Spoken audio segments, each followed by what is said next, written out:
ಅನಿಸಿದ್ರು ಅದು ಅಪರಾಧ ಅನಿಸಲ್ಪಡ್ತದೆ. ಆಹಾ ಅಂತ ಹೇಳಲಿಕ್ಕೆ ನಿನ್ನಲ್ಲಿ ಹೇಳಿದ್ದು ಅಂತದ್ದು. ಯುವರಾಜ ಸ್ವಾಮಿ ಆ ಸರಿಗೆಯಲ್ಲಿ ಹೋಗುವ ಬಂಗನ ಮರಿಯನ್ನು ಕೆಳಗೆ ಅಪ್ಪ, ಬಂದಂತಹ ಅರಸರಿಗೆ ಆಸನದ ವ್ಯವಸ್ಥೆಯನ್ನು ಮಾಡಲಾಗಿದೆ. ನಿನ್ನ ತಂಗಿಯನ್ನು ಕರೆದುಕೊಂಡು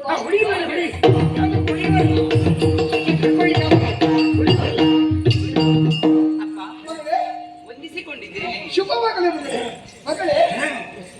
ಹುಡುಗಿ ಸಖತ್ತಾಗವಳೆ, ಹುಡುಗಿ ಸಖತ್ತಾಗವಳೆ.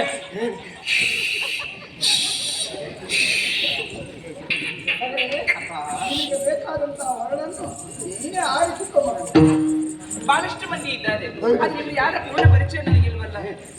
ಮಗನೇ, ಅಪ್ಪ ಅರಸರ ಪರಿಚಯ ಮಾಡಿಸು.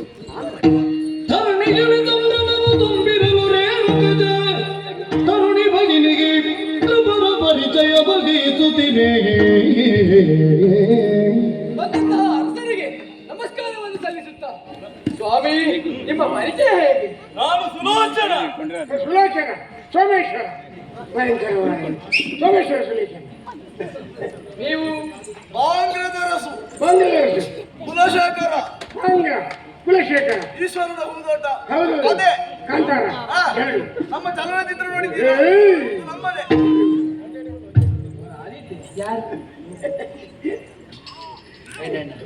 ಮುಂದೆ ಹೋಗುವ. ಸ್ವಾಮಿ ಬೇಸರಿಸಬಾರದು. ಇಲ್ಲಪ್ಪ, ನಿನ್ನ ತಂಗಿಗೆ ನನ್ನ ವಿಷಯದ ಬಗ್ಗೆ ಹೇಳು, ನನ್ನ ವ್ಯಕ್ತಿತ್ವದ ಬಗ್ಗೆ ಹೇಳು, ನನ್ನ ಪ್ರೌಢಿಮೆ ಬಗ್ಗೆ ಹೇಳು, ನನ್ನ ಆಳ್ತನದ ಬಗ್ಗೆ ಹೇಳು, ನನ್ನ ರಾಜ್ಯದ ಬಗ್ಗೆ ಹೇಳು. ಒಪ್ಪುವಾಗುತ್ತೆ ಮಾಡಿ ಉದ್ದ ಮಾಡಿ ಹೇಳಕ್ಕೆ ಹೇಳು. ಇದನ್ನು ಇನ್ನೆಲ್ಲಿಗೆ ಉತ್ತಮ ಆಗ್ತದೆ, ಸಂದರ್ಭ ಸರಿಯಾಗಿ ಹೇಳು. ಸ್ವಾಮಿ ಬೇಸರಿಸಬಾರದು. ಇಲ್ಲಪ್ಪ, ನರ ನನಗೆ ಹುಟ್ಟುವಾಗಲೇ ಹೋಗಿದೆ. ಅದು ಬರುವಾಗಲೇ ಗೊತ್ತಾಗಿದೆ. ಅಂದ್ರೆ ಈ ಲೆಕ್ಕದಲ್ಲಿ ನಾನು ನರಸತ್ತವನು ಎಂಬರ್ಥವೇ. ಹಾಗಲ್ಲ, ನಿಮ್ಮ ನಾಮ ಯಾವುದು ಅಂತ. ಇಲ್ಲಿ ಉದ್ದ ನಾಮದವರಿದ್ದಾರೆ, ಅಡ್ಡ ನಾಮದವರಿದ್ದಾರೆ, ಕೆಂಪು ನಾಮದವರಿದ್ದಾರೆ, ಕಪ್ಪು ನಾಮದವರಿದ್ದಾರೆ, ಕೆಂಪು ಕಪ್ಪು ಎರಡು ಮಿಶ್ರಣ ಮಾಡಿ ಹಾಕಿದವರಿದ್ದಾರೆ, ಉದ್ದಟ್ಟ ನಾಮದವರಿದ್ದಾರೆ, ಗೋಪಿಚಂದನ ಹಾಕಿದವರಿದ್ದಾರೆ, ಮುದ್ರೆ ಹಾಕಿದವರಿದ್ದಾರೆ. ನಿಮಗೆ ಬೇಕಾದ ನಾಮ ಯಾವುದು? ನೀವು ಯಾರಿಗೆಲ್ಲ ನಾಮ ಹಾಕಿದ್ದೀರಿ ಅಂತ ಕೇಳಿ.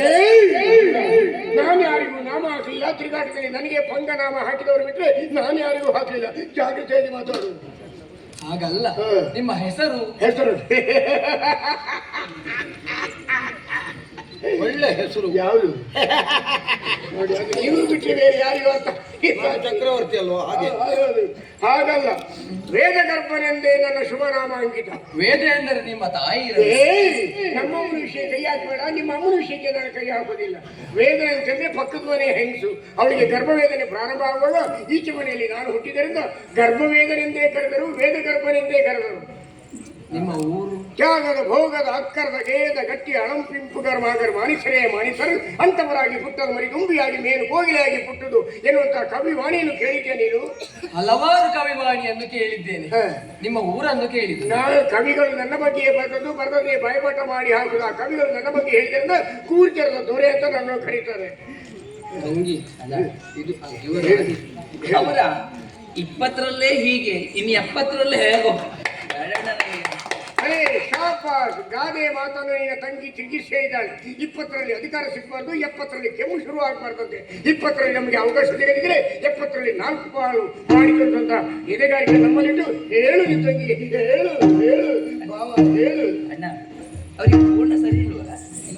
ಕಟ್ಟು ಓರೆ ಮಾಡಿ ಕಟ್ಟಿದ್ದಾರೆ. ನನಗೆ ಇದು ನೋಡು, ಆರ್ಯವರ್ತದ ಚಕ್ರವರ್ತಿ ದತ್ತಾತ್ರೇಯರ ಶಿಷ್ಯ, ಸಹಸ್ರ ಬಾಹುಗಳಿಂದ ಬೆರೆಯುವ ಕಾರ್ತವೀರ್ಯ ಅರ್ಜುನ. ಆ ತಗ್ಗದ ಮೇಲೆ ತುಮಕಾಗಿರದ ಕಲಗಲಿಗ ಹುಳವೆನುತ ಮಕ್ಕಳವಳು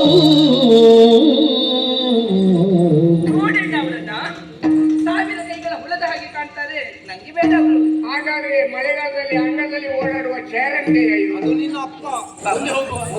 ಚರಿದೆ ಮುಂದಕ್ಕೆ ಮೌನಿ ಪರಿವಾರ ದಕ್ಕಣಿಗೆ ಅನುಭೂತಿರಿ. ಋಚಿಕ ಮಹರ್ಷಿಗಳ ಸುಪುತ್ರ ಜಮದಗ್ನಿ ಮಹರ್ಷಿಗಳು. ಕಿರುನಗೆಯಾಗಿ ಬಣಿಸಿ ನಡೆದರುತ ಅರಗುವರಿ ಜಮದಗ್ನಿ ಕೊರಳಿಗೆ ಕಿದಳ ಜಮನ ಮಾಲಿಕೆಯ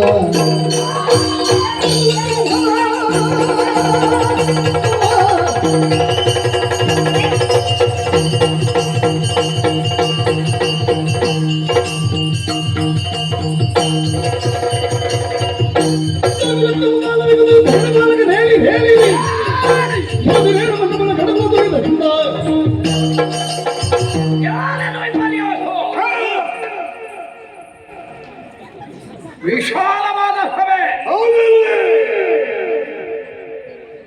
ಅತಿಯಾದ ಸ್ಪಂದನ ಕೊಟ್ಟರೆ ಜಾಗ್ರತೆ. ನಿಮ್ಮ ಈ ಟಿವಿಗೆ ನನ್ನ ಸ್ಪಂದನ ಒಟ್ಟು ಸೇರಿದೆ ಸ್ಪಂದನ ಟಿವಿ.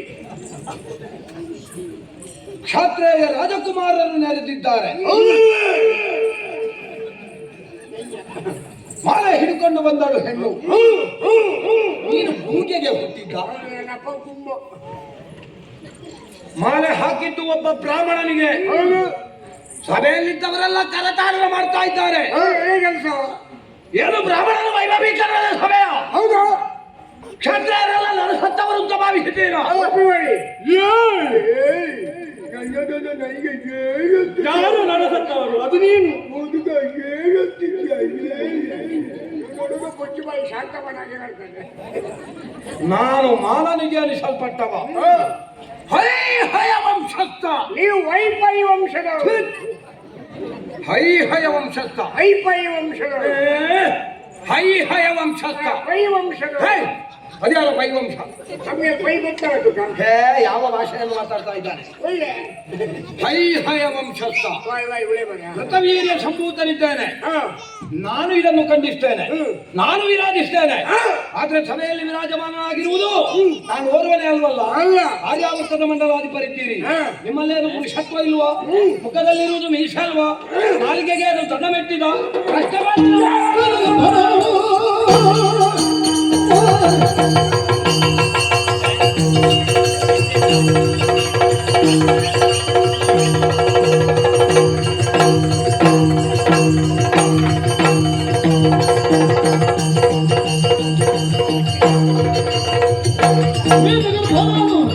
ಮಂದಿಗೆ ಜ್ಞಾನ ಸಾಧಕವಾಗುತ್ತದೆ.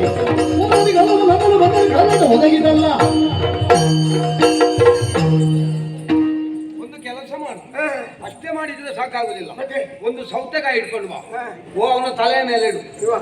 ಕತ್ತೆಯನ್ನು ತಿರುಗಿಸು, ಸೌತೆಕಾಯಿ ತುಂಡು ಮಾಡು. ಅರ್ಧ ನಿನಗೆ, ಅರ್ಧ ಅವನಿಗೆ. ಅದಕ್ಕೆ ಅವನು ಬುದ್ಧಿವಂತಿಗೆ ಖರ್ಚು ಮಾಡಿದ್ದಾನೆ. ಎಂತದ್ದು ಇಲ್ಲಿ ದೊಂಬರಾಟವ? ಸುತ್ತಲೂ ತೆರೆದು ಮಧ್ಯದಲ್ಲಿ ಮಾತ್ರ ಅಡಬೆ ತರ ಇಟ್ಟಿದೆ. ತುಂಡು ಮಾಡ್ತಾರೆ ಹೇಳೋದು. ಹೌದು, ನಿಮ್ಮದು ದೊಂಬರಾಟದ್ದು ತಂಡ ಅಲ್ವಾ? ಹಾಗಲ್ಲ. ಮತ್ತೆ ಕತ್ತಿಯಲ್ಲಿ ಜಲಭಿಷಿತ ನಾನು ಮುಂದೆ ಹೊರಟು. ಯಾಕೆ? ಕತ್ತಿ ವರ್ಷದಲ್ಲಿ ನಾನು ಪಳಗಿದ್ದೇನೆ ಎನ್ನುವುದನ್ನು ಸಾರ್ವಜನಿಕ ತೋರ್ಪಡಿಸಬೇಕಾಗಿ. ಹೌದು, ಯಾಕೆ ಅದನ್ನು ತೋರ್ಪಡಿಸಬೇಕೆನ್ನುವುದು. ಮತ್ತೆ ದುಂಬಿದಂತಹ ಸಭೆಯಲ್ಲಿ ನಮಗಿದು ಅಪಮಾನ ಅಲ್ಲವೇ? ಓ, ಹಾಗೆ. ಅದಕ್ಕೆ ರೊಚ್ಚಿಗೆತ್ತ ನಾನು, ಸಿಟ್ಟಿಗೆತ್ತ ನಾನು ಕೈಯಲ್ಲಿ ಕತ್ತಿಯನ್ನು ಜಲಭಿಷಿತ ಮುಂದೆ ಹೋದದ್ದು. ನಾವೇನು ಸಾಮಾನ್ಯದವರೇ? ಕ್ಷತ್ರಿಯ ವಂಶದಲ್ಲಿ ಆವಿರ್ಭವಿಸಿದವರು ನಾವು. ಕ್ಷತ್ರಿಯರ ಬಗ್ಗೆ ಏನಿಲ್ಲ, ಆವಿರ್ಭವಿಸಿ ಅಂದ್ರೆ ಉದ್ಭವ. ತಿಳಿದವರು ಏನ್ ಹೇಳಿದ್ದಾರೆ? ಏನು? ಕ್ಷತ್ರಿಯರಂತ ಹೇಳಿದ್ರೆ ಶಿವನ ಸರಿ ಮಂಚದಲ್ಲಿ ಸರಸಿಗೆ ಭವನ ಸಮಗತ್ತುಗೆಗಳಲ್ಲಿ ಕತ್ತುಗೆಯಲ್ಲಿ ವಾಸ್ತವನ ತೊಡೆ ಸೋಂಕಿನಲ್ಲಿ ಕುಳ್ಳಿ ಹರುವಿನ ಪಾಲರು. ಸೋಂಕಿನಲ್ಲಿ ವಸುದೆಯ ಮಾನನಿಧಿಗಳ ಮುಂದೆ ಏನು ಯೋಗ್ಯತೆಯನ್ನು ಕಂಡಿದ್ದಾಳೆ ಅವಳು ಆ ಜಮಖಂಡಿ ಋಷಿಯಲ್ಲಿ. ಮಾರಿ ಸಂತಾನ ಜಮಖಂಡಿ ಅಲ್ಲ, ಪಾಪಿ ಜಮದಗ್ನಿ. ನಾವಾದ್ರೂ ಕಂಡ ಮಾಂಸಗಳನ್ನು ತಿಂದು ರೊಟ್ಟೆಯನ್ನು ಗಟ್ಟಿಯಾಗಿರಿಸಿಕೊಂಡ ವೀರ ಯೋಧರು. ಅವನಾದ್ರೂ ತಿನ್ನುವುದು ಯಾವುದು? ಯಾವುದು? ಕಂಡ ಮೂಲ ವ್ಯಾಧಿಗಳನ್ನು ಸೇವಿಸಿ. ಆಯ್ತಲ್ಲ, ಒಳ್ಳೆ ಸಾಹಿತ್ಯ. ಇವನ ಬಾಯಿಯಲ್ಲಿ ಮೂಲ ವ್ಯಾಧಿ. ಬಾಯಲ್ಲಿ ಅಲ್ಲ, ಮತ್ತೆ ಎಲ್ಲಿ ಆಯ್ತು ನಿನಗೆ? ಕಂಡ ಮೂಲ ವ್ಯಾಧಿ ಅಲ್ಲ ಪಾಪಿ, ಕಂದ ಮೂಲಾದಿಗಳು ಸೇವಿಸಿ ಬದುಕೋ. ನಾವಾದ್ರೂ ಕ್ಷತ್ರಿಯರು, ಅವನಾದ್ರೂ ಪಿಚಿಕ್ಕ ಋಷಿಯ ಮಗ. ಪಿಚಿಕ್ಕ ನಿನ್ನ ಮುಖ, ಋಚಿಕ ಮಹರ್ಷಿಯ ಮಗ. ಅವನಿಗೆ ಯಾವ ತರದ ಸುಖವನ್ನು ಕೊಟ್ಟಾನು? ನಾವು ಹಾಗಲ್ಲ. ಆ ಕ್ಷಣವೇ ನಾನು ರೋಷಾವೇಶದಿಂದ ಎಚ್ಚೆತ್ತುಕೊಂಡೆ ಕತ್ತಿಯನ್ನು ತಲುಪಿಸುತ್ತಾ ಮುನ್ನುಗ್ಗಿದೆ. ನಾನು ಚೇಳು ಮರಿಯಾದೊಡೇನು, ಹುಳಿ ಪಸುಳೆಯಾದೊಡೇನು. ಹುಳಿ ಹುಳಿ ಹುಳಿ ಹುಳಿ ಹುಳಿ ಹುಳಿ ಪಸುಳೆಯಾದೊಡೇನು. ಬೆಳೆಯುವ ಮುಳ್ಳನ್ನು ಮೊಳೆಯುವಾಗಲೇ ಕರೆಯುವುದು ಬುದ್ಧಿವಂತರಿಗೆ ದಾರಿ. ಕೆಮ್ಮಣಿದ್ದರೆ ಕೇಡು, ಕೆಮ್ಮಣ್ಣು ಅಲ್ಲ ಬೆಳಮಣ್ಣು. ಕೆಮ್ಮನಿದ್ದರೆ ಕೇಡು, ಮುಂದೆ ನಮಗೆ ಕಟ್ಟಿಟ್ಟ ಬುದ್ಧಿ ಅಂತೇಳಿ ಈ ರಿಪುರಕ್ತ ಪಾನ ದುರೀಣವಾದ ಪವಿತ್ರವಾದ ಕತ್ತಿನ ಅವನ ಕತ್ತನ್ನು ಕತ್ತರಿಸಿ ನೆತ್ತರ ಮಡುವಲಿಂದ ತೃಪ್ತರಾಗಬೇಕೆಂದು ಉಲ್ಲಾಸದಿಂದ ಎದ್ದು ಹೊರಟಾಗ ವಿವೇಕದಲ್ಲಿ ಎಚ್ಚರಿಸಿತು. ಈ ವಿವೇಕ ಯಾರು? ಅವಳವ ನಾಡಿನ ಅಳಿಯ ಎಚ್ಚರಿಸಿತು. ಒಂದು ವೇಳೆ ರೋಷಾವೇಶದ ಅವಳ ತಲೆಯನ್ನು ನಾನು ಕರೆದು ಬಿಸಾಕಿದ್ರೆ ಅವಳು ವಿಧವೆ ಆಗ್ತಾಳೆ. ವಿಧವಾಗಿ ಕಣ್ಣೀರಿನ ನಲ್ಲಿಗೆ ಶಾಪ ಕೊಡ್ತಾಳೆ. ನಮ್ಮ 3 ತಲೆಮಾರಿಗೆ ತಕ್ಕದೇ ಇರುವ ಕಾರಣಕ್ಕಾಗಿ ನಾನು ಸುಮ್ಮನಿದ್ದೆ. ನಾನಾದ್ರೂ 4 ವೇದ 6 ಶಸ್ತ್ರ 14 ಪುರಾಣ ಹಾ. ನಿಮ್ಮಂತಾದಿಗಳನ್ನು ಕಂಠಪಾಠ ಮಾಡಿಕೊಂಡು ಬಂದಂತ ಏಕೈಕ ವಾಗ್ಮಿ ನಾನು. ಹಾ. ಇದರಲ್ಲಿ ಯಾವುದಾದ್ರೂ ವಾದ ವಿವಾದದಲ್ಲಿ ಆಗ್ತಿದೆ, ಹಾ. ಅಷ್ಟವಧಾನಿಗಳು, ಹಾ. ದಶವಧಾನಿಗಳು ಹಾ. ಅಥವಾ ಬೇರೆ ಯಾವ ದಾನಿಗಳು ಬಂದಿದೆ, ಹಾ. ನಾನು ಅವರನ್ನು ವಾದ ವಿವಾದದಲ್ಲಿ ಸೋಲಿಸಿ ಹಾ. ಅವರ ಮುಂದೆ ಹುಡುಗಿಯನ್ನು ಎತ್ತಿಕೊಂಡು ಹಾ. ಕಂಕನಾಡಿಗೆ ಹೋಗ್ತಿದ್ದೆ. ನಿನ್ನನ್ನು ಇಲ್ಲದಿದ್ರು ಕಂಕನಾಡಿಗೆ ಕರ್ಕೊಂಡು ಹೋಗಬೇಕು. ಕಂಕಳಡಿಯಲ್ಲಿ ಇಟ್ಕೊಂಡು ಹೋಗ್ತಾ ಇದ್ದೆ. ಕಂಕುಳಡಿಯಲ್ಲಿ ಎಂತದ್ದು ಬೆಕ್ಕಿನ ಮರಿಯನ್ನು ಕೊಂಡು ನನಗೆ ಹೋಗೋದು? ಸಾಮರ್ಥ್ಯ ಉಂಟು ಅಂತ ತೋರಿಸ್ತಾ ಇದ್ದೆ ನಾನು. ಓಹೋ. ಆದ್ರೆ ಮತ್ತೆ ನನ್ನನ್ನು ವಿವೇಕ ಎಚ್ಚರಿಸಿದ್ರು. ಈ ವಿವೇಕ ಎರಡೆರಡು ಬಾರಿ ಯಾಕೆ ಬಂದ? ಎರಡೇ ಬಾರಿ ಒಂದೊಂದು ಮತ್ತೆ ಮುಖ ತೋರಿಸಿದೆ. ಎಚ್ಚರಿಸಿದೆ ಯಾಕಂತ ಹೇಳಿದ್ರೆ, ಹಾ. ಒಂದು ವೇಳೆ ನಾನು ಹಾಗೆ ಮಾಡ್ತಾ ಹೋದ್ರೆ ಹಾ. ಮುಂದೆ ಏನು ಗತಿ ಅಂತ ಯೋಚನಾಮಗ್ನಾಗಿದ್ದೇನೆ ನಾನು. ಹಾ. ಹಾಗಾಗಿ ಮದುವೆ ವಿಚಾರಕ್ಕೆ ನಾನು ತಿಲಾಂಜಲಿ ಕೊಡುವಂತ ತೀರ್ಮಾನ ಮಾಡಿದ್ದೇನೆ. ಹಾ. ಹೌದು, ಹಾ. ಮದುವೆ ಬೇಡವೇ ಬೇಡ. ಹಾ. ಯಾಕಂದ್ರೆ ಒಂದು ವೇಳೆ ಅವಳ ಪತಿ ನಾನಾಗಿದ್ದರೆ ಹಾ. ಸಾವಿರ ಮಂದಿಯ ಕಾಲಿಡಿಬೇಕಾಗ್ತದೆ. ಹಿಡಿಬೇಕು. ಮುಂದೆರಡು ವರ್ಷದಲ್ಲಿ ನಾನೊಂದು ಮಠದ ಯತಿಯಾಗುತ್ತೇನೆ. ಹಾ. ಯತಿಯಾಗ ಸಾವಿರ ಮಂದಿಗಳು ನನ್ನ ಕಾಲಿಡ್ತಾರೆ ಅನ್ನೋ ಕಾರಣಕ್ಕಾಗಿ ಹಾ. ಅವಳ ಪತಿಯಾಗುವ ವಿಚಾರವನ್ನು ತಿರಸ್ಕರಿದ್ದೇನೆ. ನೀನು ಅದನ್ನು ಘೋಷಿಸಬೇಕಾದ ಅನಿವಾರ್ಯತೆ ಇಲ್ಲ. ಹಾ. 2 ವರ್ಷಕ್ಕಿಂತ ಹಿಂದೆ ಹಾ. ನಿನಗೊಂದು ಮೂರ್ತಿ ಸಿಕ್ಕಿದೆ ಅಂತ ಹೇಳುವಾಗಲೇ ನಮಗೆ ಆಲೋಚನೆ ಆಗಿದೆ. ಒಂದಲ್ಲ ಒಂದು ದಿವಸ ಮಂದಿರ ನಿರ್ಮಾಣ ಮಾಡಿ ನೀನು ಯತಿ ಆಗುತ್ತೆ ಅಂತ. ಕಾಲಗರ್ಭದಲ್ಲಿ ಏನಾಗಿದೆ ಎಂಬುದನ್ನು ಅರ್ಥ ಮಾಡಿಕೊಳ್ಳಲಿಕ್ಕೆ ಯಾರಿಂದ ಸಾಧ್ಯ? ಕಾಲಗರ್ಭದಲ್ಲಿ ಏನುಂಟು ಅಂತ ಬೇಡ, ನಿನ್ನ ಗರ್ಭದಲ್ಲಿ ಏನುಂಟು? ನನ್ನ ಗರ್ಭದಲ್ಲಿ ಒಂದಿಗೆ ಮಾಡಿ ಆಗಲಿಲ್ಲ ಅಂತ ತಲೆ ವಿಷಯ ಆಗ್ತದೆ. ಹಾಗೆಲ್ಲ ಯೋಚಿಸ್ತಾ ಇದ್ದೀನಿ. ಹಾ. ಮತ್ತೆ ಅವಳ ಬಗ್ಗೆ ನನಗೆ ತಿರಸ್ಕಾರ ಭಾವದ ತಾತ್ಸಾರ ಭಾವನೆ ಹೆಚ್ಚಿದ್ದು. ಯಾಕೆ? ಅವಳು ನೋಡುವಾಗ ಚಂದ ಇದ್ದಾಳೆ. ಹಾ. ಈ ಹೆಣ್ಣು ಅಂತ ಹೇಳಿದ್ರೆ ಅವಳು ಉರುಟು ಒಳ್ಳೆ ಬದನೆಕಾಯಿ ತರ ಇದ್ದಾಳೆ. ಉರುಟು ಬದನೆಕಾಯಿ ಅಂತೇಳಿ ತಗೊಂಡೋಗಿ ನಾವು ಮನೆಯಲ್ಲಿ ಪದಾರ್ಥ ಮಾಡಿದ್ರೆ ಅದ್ರ ಒಳಗೆ ಹುಳ ಇರ್ತದೆ. ತಿನ್ಲಿಕ್ಕೋಲ್ಲ ಬಿಡ್ಲಿಕ್ಕೋಲ್ಲ, ಚಪ್ಪೆ ಚಾರು ರಕ್ತಾಕ ಪಾಕ ಅಂತ ಹೇಳ್ತಾರೆ. ಒಂದು ವೇಳೆ ತಿನ್ನದೆ ಬಿಟ್ಟರೆ ಬಡಿಸೋನಿಗೆ ಬೇಸರ ಆಗ್ತದೆ. ತಿಂದ್ರೆ ಅದರ ಹುಳ ನಮ್ಮ ಹೊಟ್ಟೆಗೆ ಹೋಗಿ ಆರೋಗ್ಯ ಹಾಳಾಗ್ತದೆ. ಹಾಗಾಗಿ ಬದನೆಕಾಯಿ ಅಂತಿರೋ ಅವಳನ್ನು ನಾನು ತಿರಸ್ಕಾರ ಮಾಡಿದ್ದೇನೆ.